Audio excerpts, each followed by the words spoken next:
الحمد لله حمدا كثيرا كما أمر إذعانا لربوبيته وإرغاما لمن جحد به وكفر وأشهد أن لا إله إلا الله وأشهد أن سيدنا محمدا سيد الخلائق والبشر اللهم صل وسلم وبارك عليه وعلى آله وصحابته الغرر. أما بعد,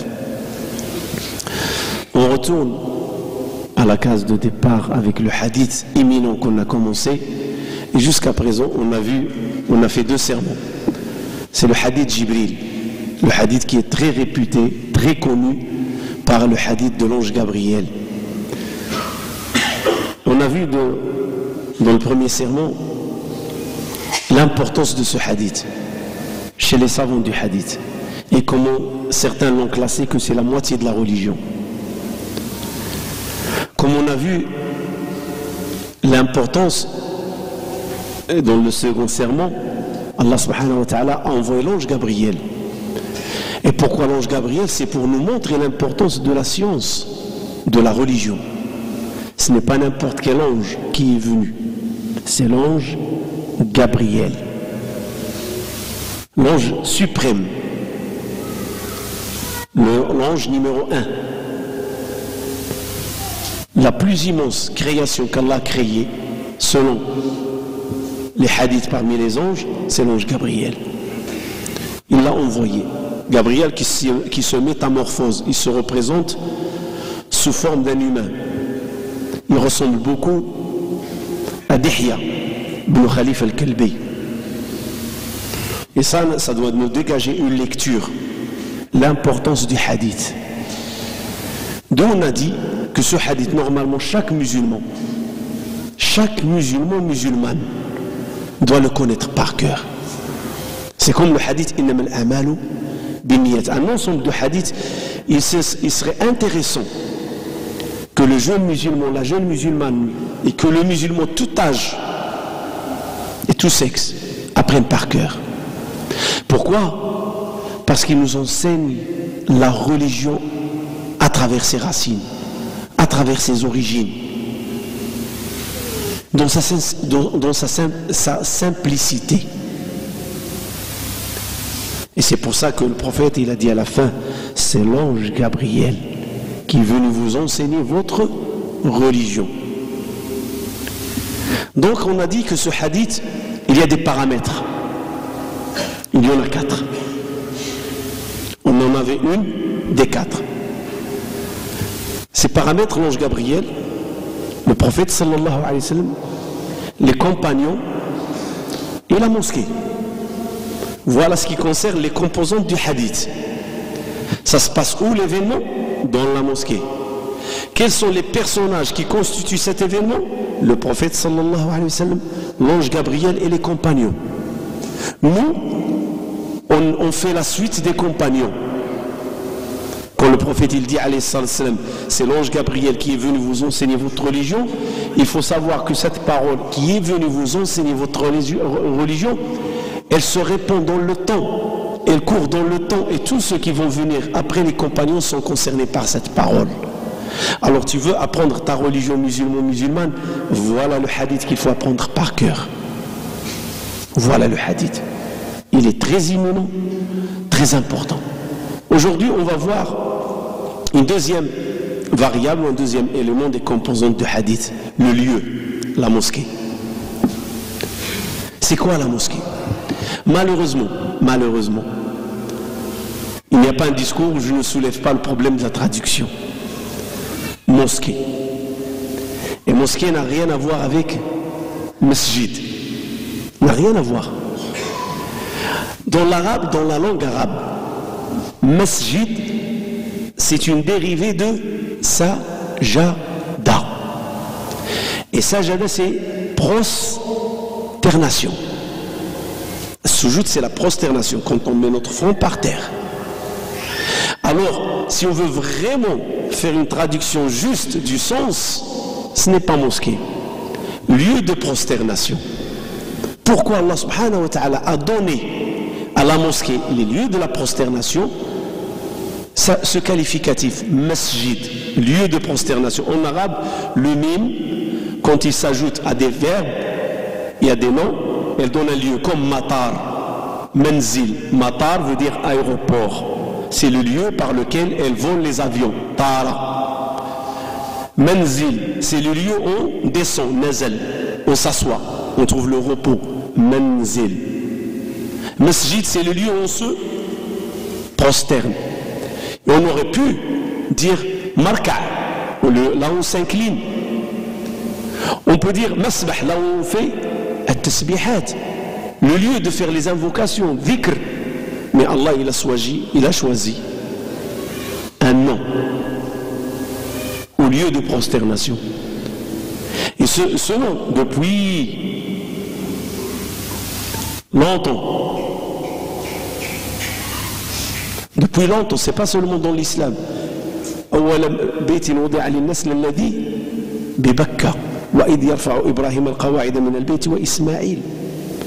La mosquée, Baytullahi al-Haram, innama ya'muru masajida. Allah, il parle de la mosquée, al-Haram, Mecca. Mecca, depuis longtemps, elle s'appelle mosquée, masjid. Et je m'excuse, je mets mosquée entre parenthèses, comme je vous ai dit, parce qu'elle ne reflète pas la réalité de la prosternation. Alors Allah subhanahu wa ta'ala, il a choisi d'attribuer un qualificatif à ces lieux où on l'adore, on se prosterne, masjid. Pourquoi? Parce que la meilleure des choses qui existent, la chose la plus noble, la plus sacrée, la plus importante dans la prière, c'est la prosternation. Et nous approche d'Allah subhanahu wa ta'ala. Et donc on en déduit quoi? Les mosquées sont faites pourquoi? Pour nous approcher de Dieu. Tu es loin de Dieu, tu trouveras l'approchement ou le rapprochement avec Allah subhanahu wa ta'ala. Tu veux t'approcher d'Allah, c'est la mosquée. En se prosternant, tu es proche d'Allah subhanahu wa ta'ala. Tu es ignorant, tu veux apprendre, c'est la mosquée. Tu es dans le doute et tu veux enlever ce doute et le dissiper, c'est la mosquée. Tu veux devenir fort et chasser la faiblesse, c'est la mosquée. Tu veux méditer dans tes soucis, dans tes problèmes, c'est la mosquée. La mosquée, c'est un refuge à tous les niveaux, politique, social, économique, tout, militaire, tous les niveaux. La mosquée, c'est un refuge pour le musulman. Et d'ailleurs, quand on dit cela, c'est que le prophète sallallahu alayhi wa sallam, c'est dans la mosquée qu'il a rassemblé la zakat. C'est dans les mosquées qu'il a rassemblé les dons pour sortir en excursion. C'est dans la mosquée qu'il a enseigné les compagnons. C'est dans la mosquée qu'il a reçu les groupes qui sont venus lui rendre visite après que l'islam s'est répandu. Il a négocié avec eux malgré qu'ils n'ont pas embrassé la religion. C'est dans la mosquée que tout cela, ça se passait. Quand Abu Umama, il a eu un souci de crédit de dette, le prophète, il rentre à la mosquée à un moment où ce n'est pas la prière. Il dit à Abu Umama, tu fais quoi ici? C'est pas l'heure de prier. Qu'est-ce qui te ramène? Il dit, j'ai du crédit, j'ai des soucis financiers et je ne sais pas comment les résoudre. Il est venu à la mosquée méditer, c'est la maison d'Allah. Pas pour tendre la main, je le dis. Il y en a qui viennent à la mosquée pour tendre la main. Non, il est venu interpeller Allah subhanahu wa ta'ala, celui qui détient la richesse du monde. Et le prophète, il lui a dit, quand tu te réveilles le matin, dis 3 fois. Et le soir 3 fois, Allahumma inni a'udhu bika min al-hammi wal-hazan. Le souci et la tristesse. Je trouve refuge auprès de toi contre al-hammi wal-hazan. Al-ajz wal-kasal. L'impuissance et la paresse. Wal-jubn wal-bukhl. La lâcheté et l'avarisme. Wa-ghalabat ad-dayn wa qahr ar-rijal. La dominance de la dette et la victoire des hommes. Voilà ce qu'il lui a enseigné. Il lui a dit, dis cela, et Allah va te soulager de ta dette. Effectivement, après quelques semaines, et là où il lui dit, allez, qu'est-ce qu'il y en est de tes dettes? Il lui a dit, alhamdulillah, liquidé, j'en ai plus. La sincérité. Et ça, il l'a appris où? Dans la mosquée. Et c'est pour ça Allah, il a envoyé l'ange Gabriel à la mosquée. Il aurait pu l'envoyer pendant une excursion, une sortie. Non, c'est pendant qu'ils étaient en réunion dans la mosquée. Pour nous dire que l'apprentissage de la religion, c'est dans la mosquée. On on apprend. C'est dans la mosquée qu'on devient fort intellectuellement. C'est dans la mosquée qu'on renforce sa foi. C'est dans la mosquée qu'on trouve des réponses. Et croyez-moi, on prie tous chez nous. Et croyez-moi, ce n'est pas la même prière que chez nous. La prière en groupe, la prière dans la mosquée, c'est un autre goût. C'est un autre délice, si je peux m'exprimer ainsi. Un autre délice, la prière dans la mosquée, avec tes frères, avec tes sœurs, avec l'imam dans la mosquée, c'est un autre goût, une autre dimension. Écouter à l'extérieur et écouter à la mosquée, c'est une autre dimension. Et donc la mosquée, c'est un lieu de science, c'est un lieu d'apprentissage, c'est un lieu de miséricorde. Oui, c'est un lieu de miséricorde. Quand ce bédouin qui venait du désert, il était pressé, un besoin urgent, il a voulu uriner. Il est rentré directement à la mosquée, tout en sachant, il faut faire la différence toujours, que la mosquée du prophète, il n'y avait que la terre, le gravé. Il n'y avait ni tapis, ni rien du tout. Ils priaient avec leurs chaussures et directement sur le sol. Alors ce monsieur, il était pressé, il s'est orienté vers une colonne de la mosquée, il a fait son besoin. Les Sahaba, ils étaient mécontents, ils ont commencé à crier sur lui. Tu fais quoi? C'est une mosquée ici. Et l'urine, c'est une impureté. Le prophète, il a dit, laissez-le, ne le précipitez pas. Pourquoi? Je vous ai dit que dans la mosquée, on trouve la miséricorde, rahma, la miséricorde. Ce monsieur, il était dans un besoin pressant. Il n'a trouvé que la mosquée du prophète sallallahu alayhi wa sallam pour faire son besoin pressant. Et il va trouver de la rahma. Sahaba, ils étaient durs avec lui, c'est normal. N'importe qui d'entre nous va voir quelqu'un faire ses besoins à la mosquée, on ne va pas tolérer. Surtout aujourd'hui, il y a des moquettes. Et ce n'est plus comme avant. Aujourd'hui, il y a des lieux pour faire ses besoins dans la mosquée. C'est ce qu'on appelle les toilettes, hommes et femmes. Il y a les toilettes des femmes et les toilettes des hommes. Donc ça a changé, ça a évolué. La personne aujourd'hui n'a pas de prétexte de venir faire ses besoins. Il dit ça a été fait à l'époque du prophète. À l'époque du prophète, sallallahu alayhi wa sallam, il n'y avait pas de toilette. Les gens faisaient les ablutions chez eux, ils venaient à la mosquée prier. Aujourd'hui, alhamdoulilah, les mosquées, ils ont évolué. Il y a le lieu pour faire. Mais il a trouvé la rahma. Quand les Sahaba, ils étaient durs avec lui, et ils ont raison, mais le prophète l'a dit, ne le précipitez pas. Laissez-le finir. Car il a compris que la chose que ce monsieur est en train de faire, il a été poussé à le faire, contraint à le faire. Il ne peut pas se retenir. Puis il leur a dit, ramenez un seau d'eau et versez-le sur l'urine. Et l'eau va faire purifier. Vous savez qu'est-ce qu'il a dit ce bédouin plus tôt? Il a dit, Allahumma arhamni warham Muhammada. Seigneur, sois miséricordieux envers moi et envers Muhammad. Et rien d'autre. Pourquoi? Parce que les autres, ils ont voulu le frapper. Les autres, ils étaient méchants avec lui. Tu fais quoi là? Et le prophète leur a dit, laissez-le. Laissez-le. Ne le précipitez pas. Il a trouvé la miséricorde ou il ne l'a pas trouvé? Il l'a trouvé. Il y avait une femme qui veillait sur la propreté de la mosquée du prophète alayhi salam. Et quand elle est morte, elle a été enterrée. Le prophète, il l'a cherché un jour. Il leur dit, où est Saouda? Il s'appelait Saouda. Ah, elle était morte, on l'a enterrée entre Dor et l'Asr. Le prophète sallallahu alayhi wa sallam, il faisait une sieste. On n'a pas voulu te déranger. Il leur a dit, vous aurez dû. Puis il leur a dit, montrez-moi sa tombe. Ils lui ont montré la tombe et il a refait salat, al-janaza, la prière mortuaire sur elle. Pourquoi? Parce que c'est une femme qui entretenait la mosquée.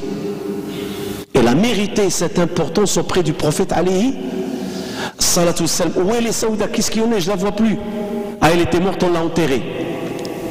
Elle a mérité la miséricorde du prophète alayhi salatu salam. Et si vous regardez, depuis que la mosquée s'est détachée de l'enseignement, la Ummah a chuté. Je dis cela parce que dans l'histoire de l'islam, la mosquée a toujours fait partie de la science. Et je vous donne des exemples. Vous avez l'université de Gourdou, vous avez l'université de l'Qarawiyin, vous avez l'université de l'Qayrawan, vous avez l'université de l'Azhar, et vous en avez de Dimashq, de l'Irak, Bagdad. Ce sont des universités desquelles il y a des éminents savants qui ont obtenu des diplômes. Ils ont laissé leurs empreintes dans l'histoire de l'islam et de la religion musulmane.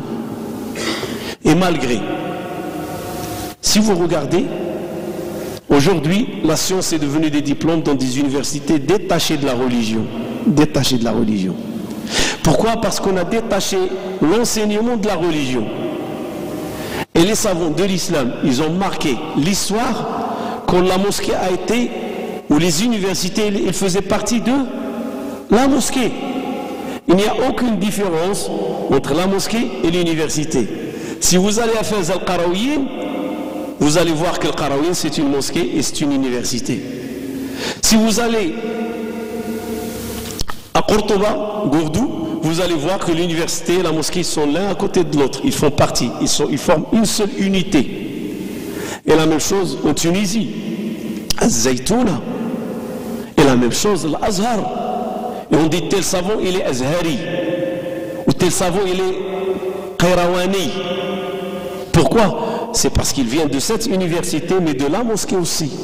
Aujourd'hui, on a certains savants, ou plutôt certaines personnalités qui prétendent connaître la religion. Ils ont des diplômes de doctorat, des thèses, mais ne sont pas attachés à la mosquée. Et Allah subhanahu wa ta'ala, quand il a parlé de la mosquée, il a donné 4 qualificatifs à ceux qui fréquentent la mosquée. 4 qualificatifs. Ou plutôt 4 qualités.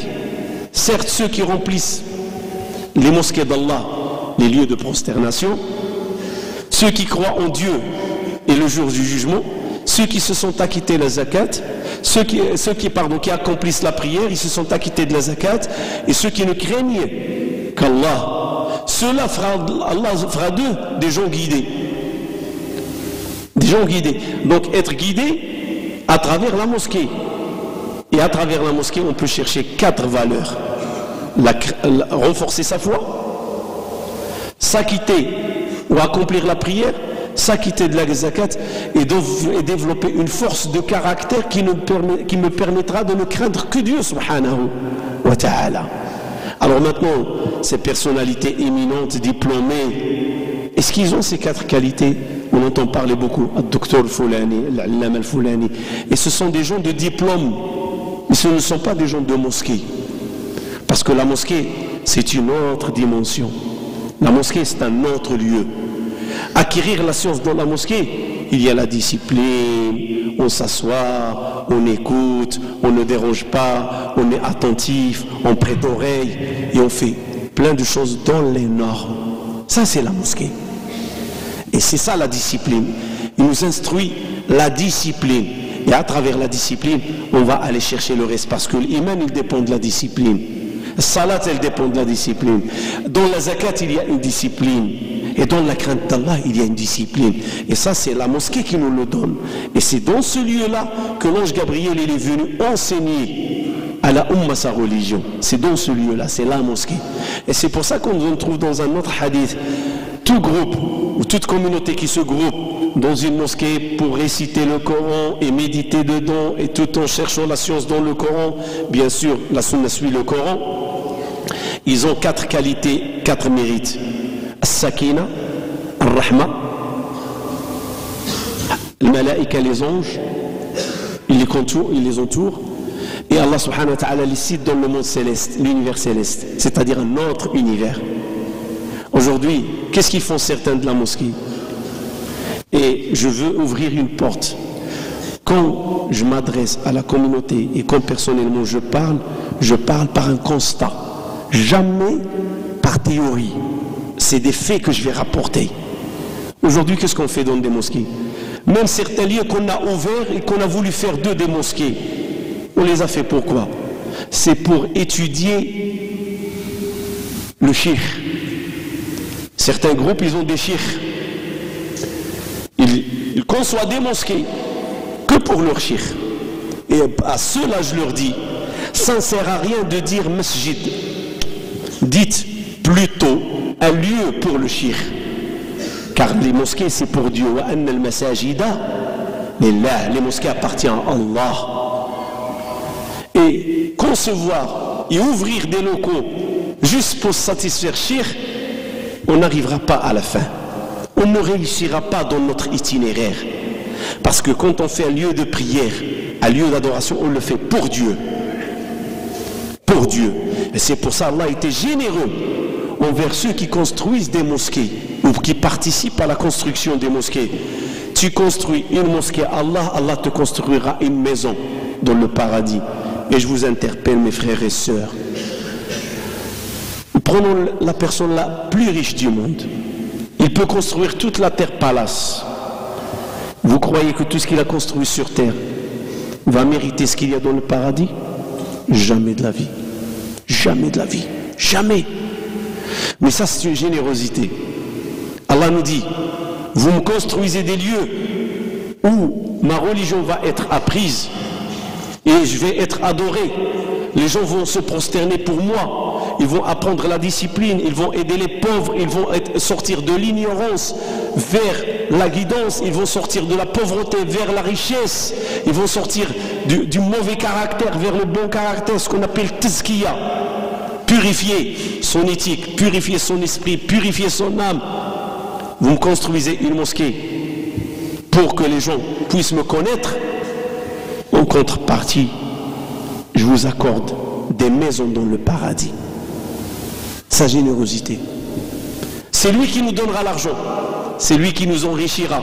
C'est lui qui sera généreux vers nous et nous dit, de ce que je vous ai donné, construisez-moi une mosquée. Et moi, je vous construis un paradis. Ou une maison dans le paradis. Quelle noblesse. Quelle générosité. Masha'Allah. C'est pour ça qu'il ne faut pas croire que vraiment faire une mosquée, ça mérite. Non. Mais il faut voir les finalités de la mosquée. Pourquoi? Parce que Allah, quand il a parlé de la mosquée, il a parlé toujours de élever. Yurfa, turfa, yarfa. Élever. Et les mosquées sont faites pour être élevées. Et c'est comme si la personne qui rentre dans la mosquée va être élevée vers Allah subhanahu wa ta'ala et auprès de son créateur. C'est ça le rôle de la mosquée. On apprend tout. On apprend tout dans notre religion, c'est dans la mosquée qu'on doit apprendre. On peut prier chez nous, mais ce n'est pas la même chose, comme je vous ai dit. On peut écouter des discours, mais ce n'est pas la même chose comme la mosquée. La mosquée, c'est différent. La mosquée, comme une fois je l'ai dit à un frère, je le répète, il m'a dit, pourquoi quand on vient à la mosquée, on a envie de dormir, on a le sommeil. Et parfois les gens se sentent gênés. L'imam, il fait son discours, le khatib, il fait son sermon, et nous on fait quoi? On a envie de dormir. Mais est-ce que vous savez que dans la mosquée il y a les anges? Que dans la mosquée il y a la tranquillité, sakina, sakina c'est un type d'ange? Que dans la mosquée il y a la miséricorde? Vous croyez que c'est facile de dormir? Il y en a qui prennent des cachets pour dormir et ils n'arrivent pas. Et toi tu rentres à la mosquée, tu t'assois, tu sens une tranquillité et tu as envie de partir. C'est vrai, tu vas rater le discours, tu vas rater le sermon. Mais n'oublie pas que ce sommeil qui te vient dans la mosquée, ce n'est qu'une rahma d'Allah subhanahu wa ta'ala. C'est une miséricorde d'Allah. Il faut le voir comme cela. C'est pour ça qu'il n'y a rien qui ressemble à la mosquée. Rien. Et Allah subhanahu wa ta'ala, sa générosité, il nous l'a souligné dans la construction et le bâtissement des mosquées. Inna Allah wa malaikatahu yusalluna ala al-nabi. يا أيها الذين آمنوا صلوا عليه وسلموا تسليما اللهم صل على سيدنا محمد وعلى آل سيدنا محمد كما صليت على سيدنا إبراهيم وعلى آل سيدنا إبراهيم وبارك على سيدنا محمد وعلى آل سيدنا محمد كما باركت على سيدنا إبراهيم وعلى آل سيدنا إبراهيم في العالمين إنك حميد مجيد اللهم اجعل جمعنا هذا جمعا مرحوما واجعل تفرقنا من بعده سالما من الشر معصوما ولا تدع بيننا ولا منا شقيا ولا محروما اللهم اغفر لنا فيه ذنوبنا وكفر عنا سيئاتنا واقض حوائجنا واستر عيوبنا ويسر أمورنا ويمن كتابنا وإن توفيتنا توفنا مع الأبرار اللهم يا رحمن يا رحيم ارحم المسلمين والمسلمات المؤمنين والمؤمنات الأحياء منهم والأموات الآباء والأمهات الإخوان والأخوات الأبناء والبنات إنك سميع مجيب الدعوات اللهم من أرادنا وأراد إسلامنا بخير فوفقه وأعين ومن أرادنا وأراد إسلامنا بسوء فاجعل دائرة السوء عليه اللهم إنا نجعلك في نحورهم ونعوذ بك من شرورهم اللهم هي لهذه الأمة أمر رشد يعز فيه أهل طاعتك ويذل فيه أهل معصيتك. اللهم هيئ لهذه الأمة أمر رشد يعز فيه أهل طاعتك ويذل فيه أهل معصيتك. اللهم هيئ لهذه الأمة أمر رشد يعز فيه أهل طاعتك ويذل فيه أهل معصيتك.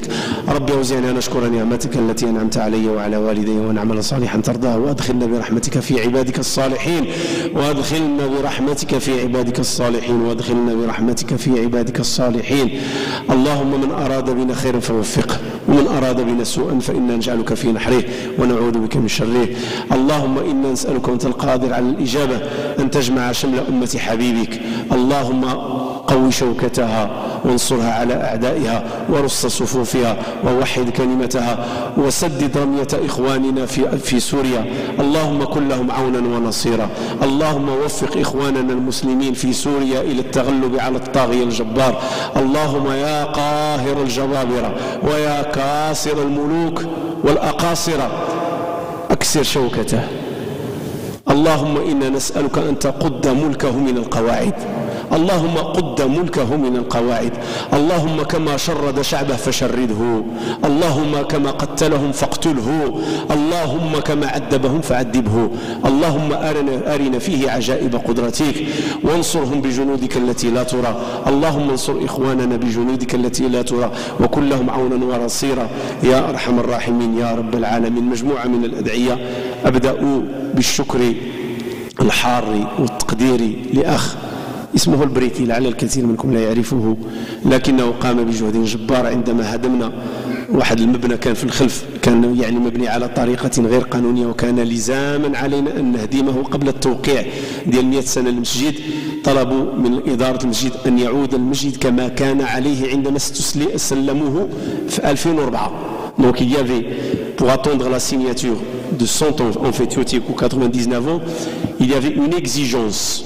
C'est que la mosquée redevient comme elle était quand les musulmans l'ont reçue en 2004. Et donc il y avait un bâtiment derrière, une dalle avec laquelle on couvrait pour les femmes en cas de chaleur ou de pluie ou d'intempéries. Mais ils ont exigé, parce qu'elle était faite non norme, hors norme, ils ont exigé qu'elle soit détruite. Alors il y a un ensemble des frères qui ont participé à la destruction. En une semaine, ils ont fini hier. Parmi eux, il s'appelle un frère qui s'appelle Briki. Presque 1700 euros, تقريبا 1700 euros بالماتيريال ديالو بالتجهيزات ديالو. عاوننا البارح باش جمعنا الحجاره كلها ولقينا المكان. اخ اسمه عمر جاء يوم السبت والاحد بالمارتو بيكور ديالو، يعني جزاه الله خير، ورى الاخوه شنو يعملوا. ومجموعه ديال الاخوه لا داعي ان اذكرهم بالاسماء، كلهم ساهموا في هدم هذا المكان وحتى يتم التيسير للتوقيع. فنسأل كل من مد يده يد العون بمأكل بمشرب بخدمة بسعي. لأن بعض الإخوة ما شاركوش في قضية الهدم ولكن يشاركوا في المشي في السعي، ها هو غادي، ها هو جاي، ها هو مشي يجيب الغازوال، ها هو مشي يجيب. فكل الإخوة حتى اللي شاركوا بالدعاء نسأل الله سبحانه وتعالى أن يتيب الجميع وأن يتقبل منهم عملهم وأن يجعله في ميزان حسناتهم وأن يقبل منهم جهدهم وأن يجعل هذا الجهد الذي قاموا به في هذا المكان يجعله جهدا مقبولا عند الله سبحانه وتعالى. شاب كذلك توفيت جدته فنسأل الله العظيم أن يرحمها. اللهم اكرم نزلها ووسع مدخلها واغفر لنا ولها. وأخ يدعو لأبيه مريض فنسأل الله أن يشافيه ويعافيه. اللهم رب الناس ذي بالبأس اشف أنت الشافي لا شفاء إلا شفاءك وشفاء لا يغادر سقما. وأخ لنا كذلك دار عملية جراحية كذلك نسأل أن تكون هذه العملية طهورة له فشافاه الله وعافاه. ودعاء لسيد أولادها في السجن فنسأل الله أن يفرج عنها وعن أولادها. اللهم ردهم إليها سالمين غانمين وردهم خاصة إليها تائبين يا أرحم الراحمين يا رب العالمين. والسيدة تصدقت ب 400 أورو، قالت لي سمعت النداء ذاك النهار ما كملتوش الحساب ديال الإمام وديال العساس فتصدقات ب 400 أورو فجعلها الله في ميزان حسناتها. وأخ تصدق بشيك ديال 500 أورو فتقبل الله من الجميع. وإلا نسيت شي حد فالله سبحانه وتعالى لا ينسى، يعلم. فنسأل الله أن يحقق لكل مسلم رجاءه ويحقق له دعاءه وأن لا يترك في هذا المقام ولا غيره مسلما عنده حاجة فيها مرضاة الله إلا ويحققها له. سبحان ربك رب العزة عما يصفون وسلام على المرسلين والحمد لله رب العالمين. بعد الصلاة إسلام امرأتين مسلمتين إن شاء الله.